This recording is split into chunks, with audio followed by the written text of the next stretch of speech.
Bienvenue sur Africa 24 dans cette nouvelle édition du QG News. Au sommaire de l'actualité, endiguer les tensions dans la région des Grands Lacs, une priorité régionale et un défi africain, notamment pour le Rwanda qui tente de normaliser ses relations diplomatiques avec plusieurs États de la sous-région.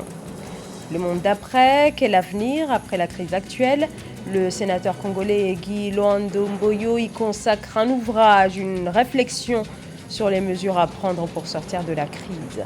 Puis le classement 2020 des pays par indice de développement humain. L'Égypte occupe une nouvelle fois la 116e place sur les 189 pays scrutés par le programme des Nations Unies pour le développement.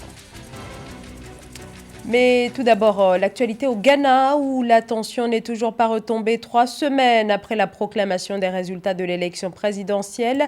L'opposition ne reconnaît toujours pas les résultats de l'élection, ayant donné vainqueur le président sortant Nana Akufo-Addo, réélu pour un second mandat. Le parti d'opposition NDC qui dénonce des fraudes a déclaré ce mardi qu'il va contester officiellement le résultat de l'élection présidentielle devant la Cour suprême.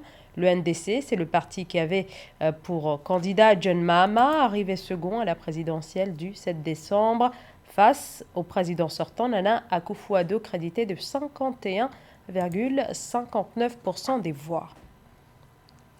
Le Rwanda veut normaliser ses relations diplomatiques avec plusieurs pays de la région des Grands Lacs, fragilisée par les tensions politiques, notamment entre le Rwanda et le Burundi, ou encore entre le Rwanda et l'Ouganda. Et le processus, vous le savez, processus de rétablissement des relations, peine à avancer. C'est un reportage de Frater Nondaka Isienga. 2020 était l'année où beaucoup de Rwandais espéraient pouvoir obtenir la permission de voyager en Ouganda après une année de fermeture des frontières entre les deux pays. Les autorités des deux pays avaient en effet promis au cours de cette année rétablir leurs relations diplomatiques sous la médiation du président angolais Joao Lourenço et Félix Tshisekedi de la République démocratique du Congo.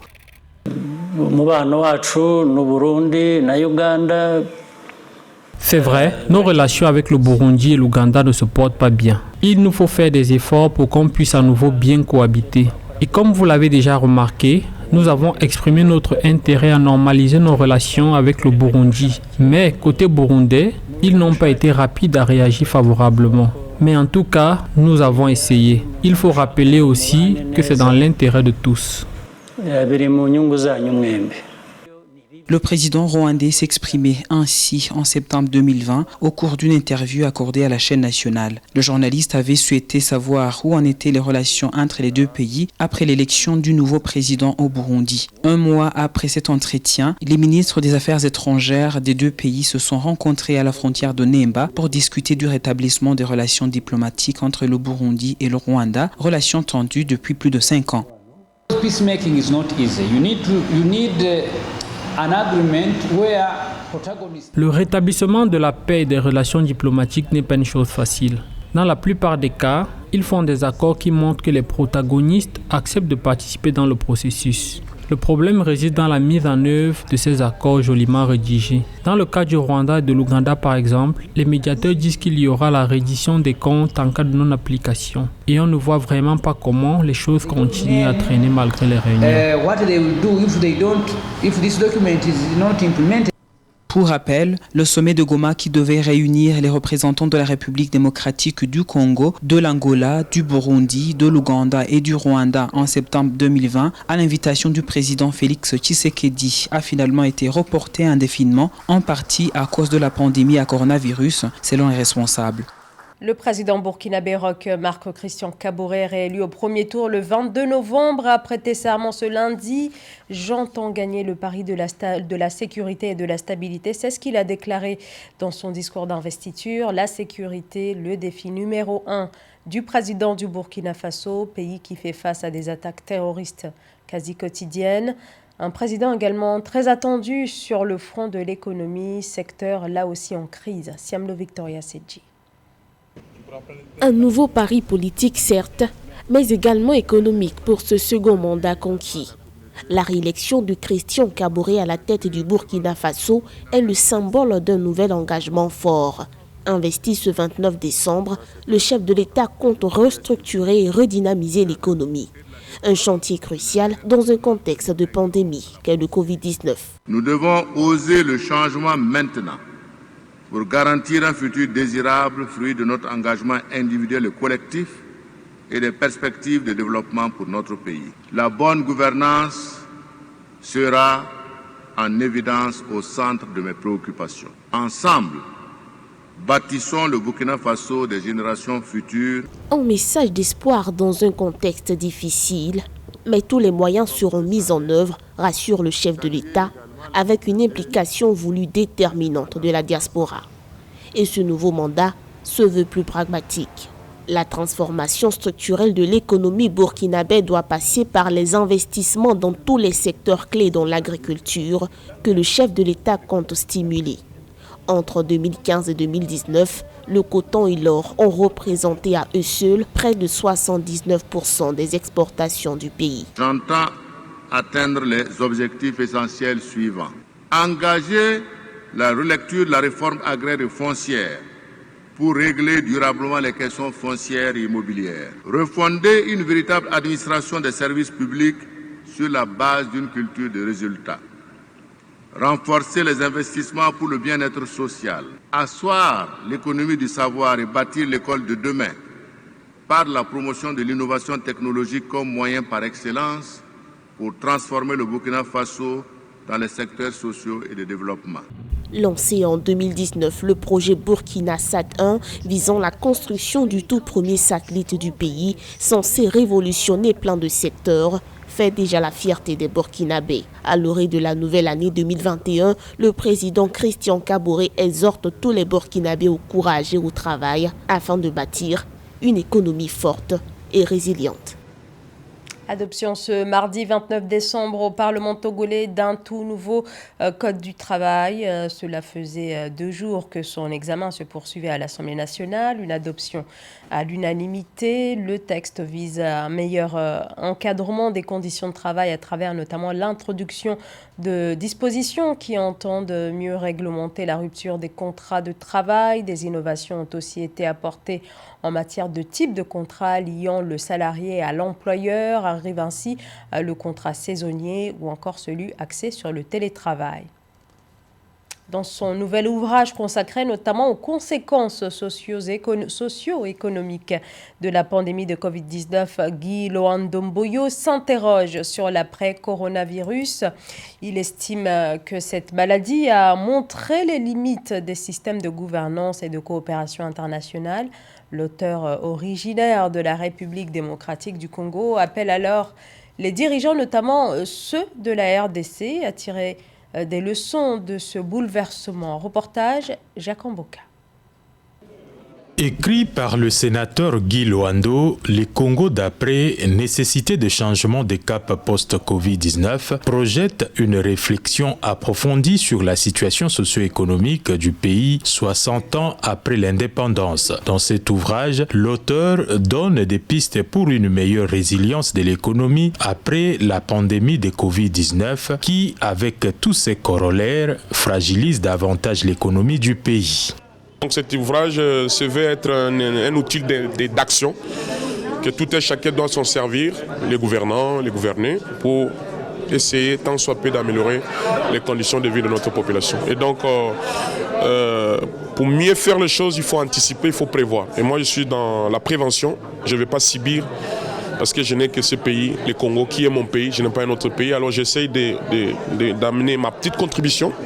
Compté parmi les pays au sol et sous-sol, flore et faune les plus riches de la planète, la République démocratique du Congo vit cependant un paradoxe singulier avec une population qui croupit dans la misère. Le Congo d'après souligne, pour rétablir l'équilibre, la nécessité d'une meilleure gestion de toutes ces richesses.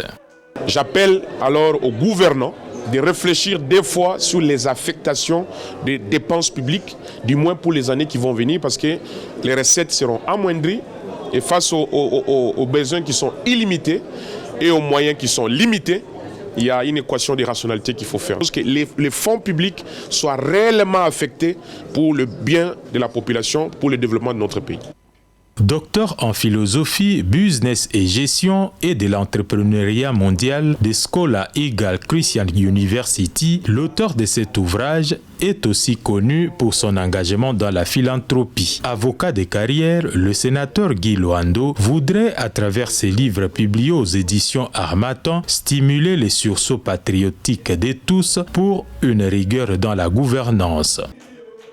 Le géant de l'industrie portuaire de Dubaï, DP World, choisi par l'État sénégalais pour la construction du port en eau profonde de Ndayane, qui vise à décongestionner le port de Dakar, la capitale. Plus d'1 milliard de dollars, c'est le montant de l'investissement que compte débloquer la société émirati pour la construction de l'un des plus importants ports d'Afrique de l'Ouest, Lorita Simbou.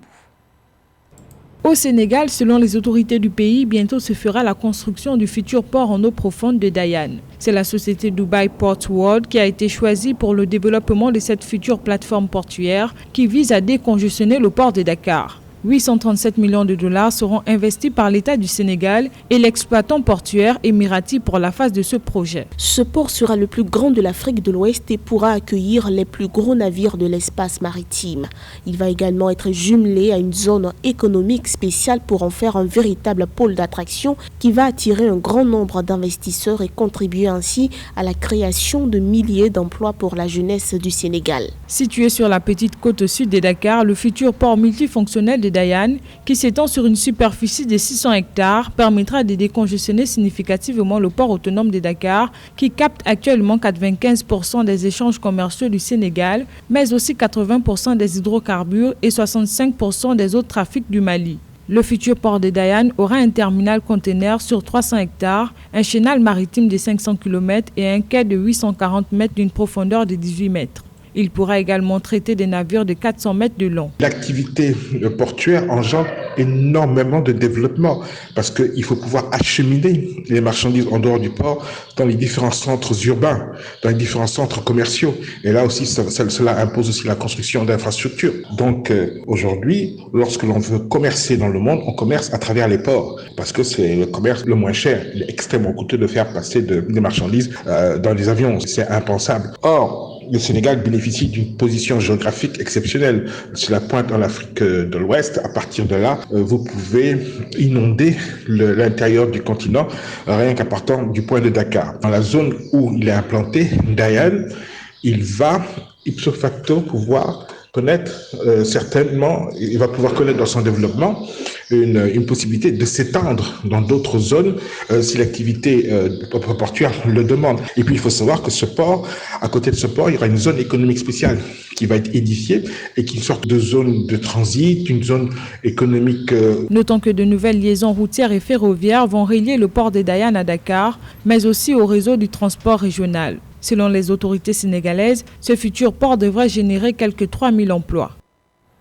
L'Égypte continue d'occuper les derniers rangs du palmarès de l'indice de développement humain. Le pays d'Afrique du Nord occupe une nouvelle fois la 116e position au niveau du classement des pays par indice de développement humain, indice qui étudie notamment le niveau d'éducation de la population, la santé ou encore les niveaux de revenus. Siamlo Victoria Sedji. Selon le rapport sur le développement humain 2020 du Programme des Nations Unies pour le développement PNUD, l'indice de développement humain de l'Égypte a atteint 0,707 en 2019 contre 0,701 en 2018. L'Égypte s'est maintenue au 116e rang sur 189 États. Et pour la première fois, le pays des pharaons détient l'IDH le plus élevé que la moyenne du monde arabe. L'Égypte, du point de vue de la formation du capital humain, n'investit pas suffisamment. L'instabilité politique continue à être un problème grave et surtout la non-transparence de la politique et de la représentativité des gouvernements. Il y a un effort à faire. D'après le PNUD, l'Égypte a grimpé pour se classer au 125e rang en termes d'indice de développement humain ajusté aux inégalités. Cet indice était inférieur de 29,4% à l'IDH. Le PNUD de relever qu'en matière d'égalité des sexes, l'Égypte se classe finalement 108e sur 162 États. Les femmes sont toujours discriminées sur leur lieu de travail en matière de rémunération et d'attribution des postes. Une grande majorité des femmes travaillant dans le secteur informel ne sont pas protégées par le code pénal. En plus du quota de 10% au Parlement, l'Égypte vient d'imposer un quota de 25% en faveur des femmes dans les conseils locaux. C'est à n'en point douter le fruit du travail des organisations féminines qui font progresser la législation. Le rapport sur l'indice de développement humain évalue le taux de développement humain des pays du monde. Au-delà de la question de l'égalité des sexes, 5e objectif des 17 ODD, objectifs de développement durable. Les indicateurs environnementaux se référant au 7e objectif montrent pour leur part que 97% de la consommation d'énergie en Égypte dépendent des combustibles fossiles. Le défi de la transition écologique est donc important à relever. C'est la fin de ce journal. Merci de nous avoir suivis. Dans un instant, une nouvelle édition de l'actualité sur Africa 24.